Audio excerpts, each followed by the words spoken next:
بسم اللہ الرحمن الرحیم۔ پرانی آسمانی کتابوں میں آپ کی بہت سی نشانیاں لکھی ہوئی تھی، اس کی تفصیل بہت دلچسپ ہے۔ یمن میں ایک قبیلہ حمیر تھا، وہاں ایک شخص سیف بن یزن تھا، وہ سیف حمیر کہلاتا تھا۔ کسی زمانے میں اس کے باپ دادا اس ملک پر حکومت کرتے تھے، لیکن پھر حبشیوں نے یمن پر حملہ کیا اور اس پر قبضہ کر لیا، وہاں حبشیوں کی حکومت ہو گئی۔ 70 سال تک یمن حبشیوں کے قبضے میں رہا۔ جب یہ سیف بڑا ہوا تو اس کے اندر اپنے باپ دادا کا ملک آزاد کرانے کی امنگ پیدا ہوئی، چنانچہ اس نے ایک فوج تیار کی، اس فوج کے ذریعے حبشیوں پر حملہ کیا اور انہیں یمن سے بھگا دیا۔ اس طرح وہ باپ دادا کے ملک کو آزاد کرانے میں کامیاب ہو گیا، وہاں کا بادشاہ بن گیا۔ یہ یمن عرب کا علاقہ تھا۔ جب اس پر حبشیوں نے قبضہ کیا تھا تو عربوں کو بہت افسوس ہوا۔ 70 سال بعد جب یمن کے لوگوں نے حبشیوں کو نکال باہر کیا تو عربوں کو بہت خوشی ہوئی۔ ان کی خوشی کی ایک وجہ تو یہ تھی کہ انہی حبشیوں نے ابرہ کے ساتھ مکہ پر چڑھائی کی تھی۔ چاروں طرف سے عربوں کے وفد سیف کو مبارکباد دینے کے لیے آنے لگے۔ قریش کا بھی ایک وفد مبارک دینے کے لیے گیا۔ اس وفد کے سردار عبد المطلب تھے۔ یہ وفد جب یمن پہنچا تو سیف اپنے محل میں تھا، اس کے سر پر تاج تھا، سامنے تلوار رکھی تھی اور حموری سردار اس کے دائیں بائیں بیٹھے تھے۔ سیف کو قریش کے وفد کی آمد کے بارے میں بتایا گیا۔ اسے یہ بھی بتایا گیا کہ یہ لوگ کس رتبے کے ہیں۔ اس نے ان لوگوں کو آنے کی اجازت دے دی۔ یہ وفد دربار میں پہنچا۔ عبد المطلب آگے بڑھ کر اس کے سامنے جا کھڑے ہوئے۔ انہوں نے بات کرنے کی اجازت چاہی۔ سیف نے کہا، اگر تم بادشاہوں کے سامنے بولنے کے آداب سے واقف ہو تو ہماری طرف سے اجازت ہے۔ تب عبد المطلب نے کہا، اے بادشاہ، ہم کعبہ کے خادم ہیں، اللہ کے گھر کے محافظ ہیں، ہم آپ کو مبارکباد دینے آئے ہیں۔ یمن پر حبشی حکومت ہمارے لیے بھی بوجھ بنی ہوئی تھی، آپ کو مبارک ہو۔ آپ کے اس کارنامے سے آپ کے بزرگوں کو بھی عزت ملے گی اور آنے والی نسلوں کو بھی وقار حاصل ہوگا۔ سیف ان کے الفاظ سن کر بہت خوش ہوا ہے۔ اختیار بول اٹھا، اے شخص تم کون ہو، کیا نام ہے تمہارا؟ انہوں نے کہا، میرا نام عبد المطلب بن ہاشم ہے۔ سیف نے ہاشم کا نام سن کر کہا، تب تو تم ہماری بہن کے لڑکے ہو۔ عبد المطلب کی والدہ مدینے کے قبیلے خزرج کی تھی اور خزرج کا قبیلہ دراصل یمن کا تھا، اس لیے سیف نے ہاشم کا نام سن کر کہا، تب تو تم ہماری بہن کے لڑکے ہو۔ پھر اس نے کہا، ہم آپ سب کو خوش آمدید کہتے ہیں، آپ کے جذبات کی قدر کرتے ہیں۔ اس کے بعد قریش کے وفد کو سرکاری مہمان خانے میں ٹھہرا دیا گیا، ان کی خوب خاطر مدارت کی گئی، یہاں تک کہ 1 ماہ گزر گیا۔ 1 ماہ کی مہمان نوازی کے بعد سیف نے انہیں بلایا۔ عبد المطلب کو اپنے پاس بلا کر اس نے کہا، اے عبد المطلب، میں اپنے علم کے پوشیدہ رازوں میں سے ایک راز تمہیں بتا رہا ہوں، تمہارے علاوہ کوئی اور ہوتا تو میں ہرگز نہ بتاتا۔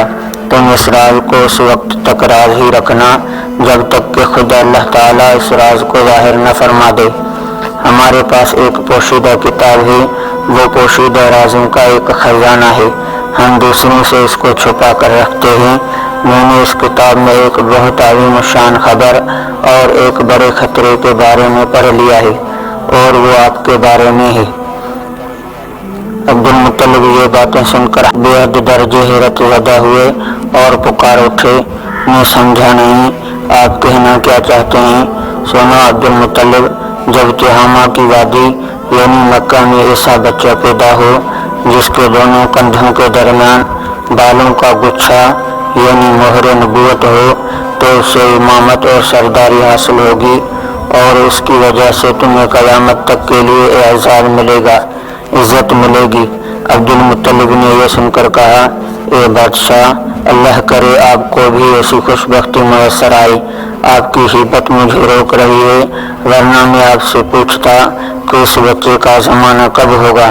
بادشاہ نے جواب میں کہا، یہ اس کا زمانہ ہے، وہ اسی زمانے میں پیدا ہوگا یا پیدا ہو چکا ہے۔ اس کا نام محمد ہوگا۔ اس کی والدہ کا انتقال ہو جائے گا، اس کے دادا اور چچا اس کی پرورش کریں گے۔ ہم بھی اس کے آرزو مند رہے کہ وہ بچہ ہمارے یہاں پیدا ہو۔ اللہ تعالیٰ اسے کھلے عام ظاہر فرمائے گا اور اس کے لیے ہم میں سے یعنی مدینے کے قبیلے خزرج میں اس نبی کے مددگار بنائے گا۔ ہم میں سے اس نے اس لیے کہا کہ خزرج اصل میں یمن کے لوگ تھے، ان کے ذریعے اس نبی کے خاندان اور قبیلے والوں کو عزت حاصل ہوگی اور ان کے ذریعے اس کو دشمنوں کو ذلت ملے گی اور ان کے ذریعے وہ تمام لوگوں سے مقابلہ کرے گا اور ان کے ذریعے زمین کے اہم علاقے فتح ہو جائیں گے۔ وہ نبی رحمان کی عبادت کرے گا، شیطان کو دھمکائے گا، آتش کدوں کو ٹھنڈا کرے گا، یعنی آگ کے پجاریوں کو مٹائے گا، بتوں کو توڑ ڈالے گا۔ اس کی ہر بات آخری فرمان ہوگی، اس کے احکامات انصاف والے ہوں گے۔ وہ نیک کاموں کا حکم دے گا، خود بھی ان پر عمل کرے گا، برائیوں سے روکے گا، ان کو مٹا ڈالے گا۔ عبد المطلب نے سیف بن یزن کو دعا دی، پھر کہا کچھ اور تفصیل بیان کریں۔ بات ڈھکی چھپی ہے اور علامتیں پوشیدہ ہیں، مگر اے عبد المطلب اس میں شبہ نہیں کہ تم اس کے دادا ہو۔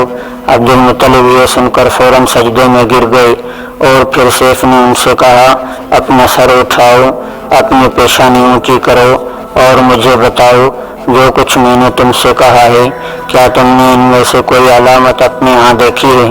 اس پر عبد المطلب نے کہا ہاں، میرا ایک بیٹا تھا، میں اسے بہت چاہتا تھا۔ میں نے ایک شریف اور معزز لڑکی آمنہ بنت وہب عبد مناف سے اس کی شادی کر دی۔ وہ میری قوم کے انتہائی باعزت خاندان سے تھی۔ اس سے میرے بیٹے کے ہاں ایک لڑکا پیدا ہوا، میں نے اس کا نام محمد رکھا۔ اس بچے کا باپ اور ماں دونوں فوت ہو چکے ہیں، اب میں اور اس کا چچا ابو طالب اس کی دیکھ بھال کرتے ہیں۔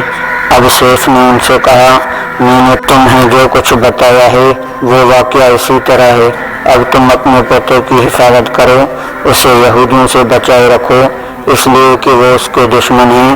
یہ اور بات ہے کہ اللہ تعالیٰ ہرگز ان لوگوں کو ان پر قابو نہیں پانے دے گا، اور میں نے جو کچھ آپ کو بتایا ہے اس کا اپنے قبیلے والوں سے ذکر نہ کرنا۔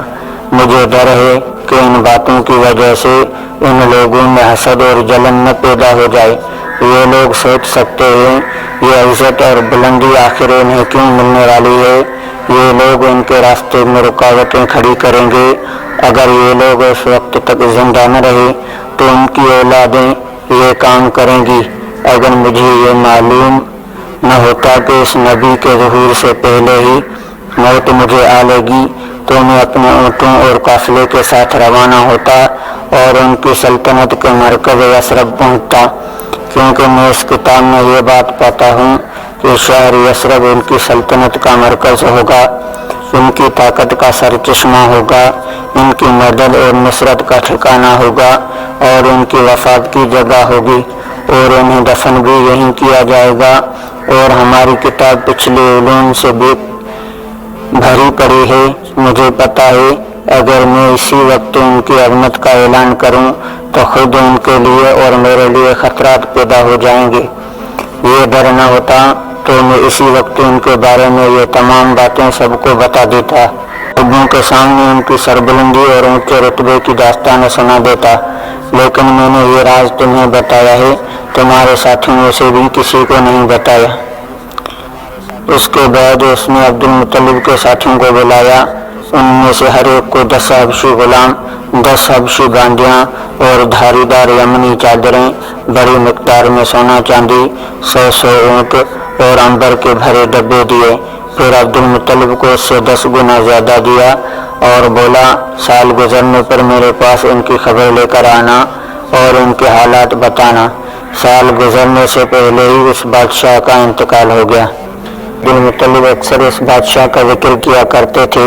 آپ کی عمر 8 سال کی ہوئی تو عبد المطلب کا انتقال ہو گیا۔ اس طرح ایک عظیم سرپرست کا ساتھ چھوٹ گیا۔ اس وقت عبد المطلب کی عمر 95 سال تھی۔ تاریخ کی بعض کتابوں میں ان کی عمر اس سے بھی زیادہ لکھی ہے۔